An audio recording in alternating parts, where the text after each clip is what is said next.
How I almost got a job at Twitter.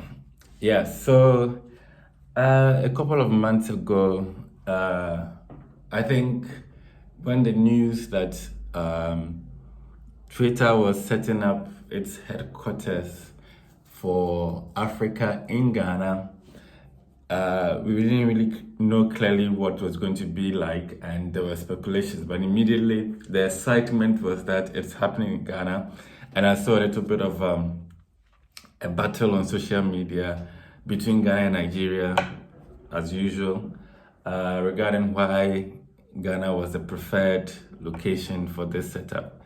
I mean, the moment the announcement came, I remember having a lot of interviews, a lot of radio stations, TV stations called, and I sort of gave my expectations, what I think about Twitter coming to Ghana, why they may be coming to Ghana, among other things. So it was very, very interesting back then. And a few months later, it got even more exciting for me when I woke up one day and I got an email, and the headline was, "Do you want to work with Twitter?"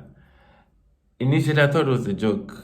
So I opened it and I checked the background of the person who had sent it to me. It was a talent management company from South Africa. I Googled just to make sure they were legit. And I just casually answered, yes, I would like to work with Twitter. Uh, and the position that was up for grabs, I was like, I'm not so much aware, or I don't have so much experience in terms of leading for partnerships and things like that. And then another email came sending me more details about what the job required. And then I go through it again, and this time it was getting serious.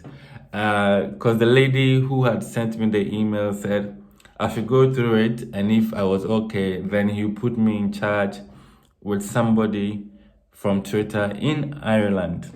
So this stage, I was like, well, it is getting interesting, because it started as I wasn't so sure. Now it was happening, and I was like, it was now on my mind. So I went ahead, and then now I was connected to this person in Ireland, and we did.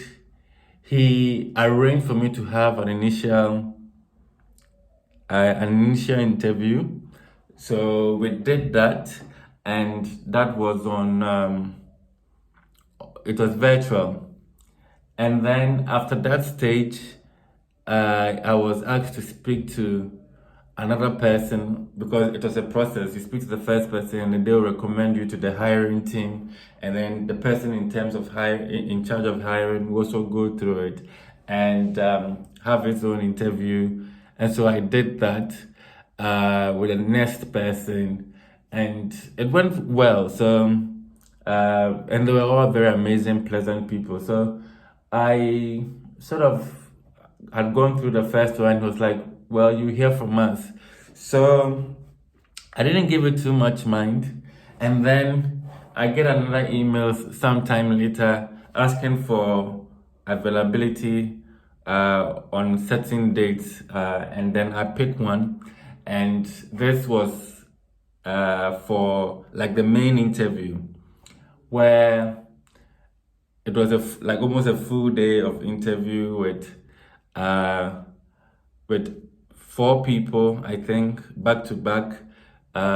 You do one for 30 minutes, you do another one for 30 minutes, there's lunch break, you come back, you do another one for 30 minutes, and then you meet another person for 30 minutes. So I did that, and it was really interesting because the process was not so stressful. You know me, I'm very laid back, and this was exactly something that would fit me, because a lot of the people that interviewed me were very young, mobile, and the process of the interview itself was not very restricting. Most of them were in the comfort of their office or their home, and they would interview me. They're very pleasant people. Most of them were, and it seemed I left a good impression at the end of it all. And so now they said they'll get back to me. And at this stage, trust me, I was keeping it all in, but of course I shared when the email comes with excitement, I will scream it out to the team, and the team will come with support. And then on the day for the main interview, I had kept it from most people, including my wife. So it was during the day of the interview that I informed my wife that I'm going to do this, because now it was getting serious. So they were all excited, and then we did this interview, and like I said, it went well. I think I mean, it's not a job I've done before, but the requirement was something that I could do, because basically I've been doing most of these things. I've done such partnerships before, but not on a very large scale. So, and it's in dealing with VIP personalities on Twitter, media companies, and things like that. So it was pretty easy, and I shared my experiences over the years, so I knew I could get this. So now the thing that started as a joke almost became real, and I was always thinking about it. Am I going to get it? And if I even get it, what do I have to stop? What do I have to quit? In terms of, I can work, but obviously being who I am, I will still be maintaining some of my identity and doing my own thing. I think by and large, Twitter would have allowed it. Although at some point during the interview, it was clear that there were some things that as part, if I joined them, I may not be able to do anymore. So while I was waiting for the results, I was like, what am I going to do? Anytime new things came, I'm like, should I accept this? What if I become what if I start working with Twitter and suddenly maybe doing influencing for a Bitcoin company or a betting company becomes an issue? So I was going through a lot of all this thinking. Meanwhile, they had not even told me that I've gotten the job. And then I think about a month later, I was like, how come I'm not hearing from this? Is it because they've not picked me? I didn't impress them much, or what could it be? And about a month later, I get an email saying, sorry, the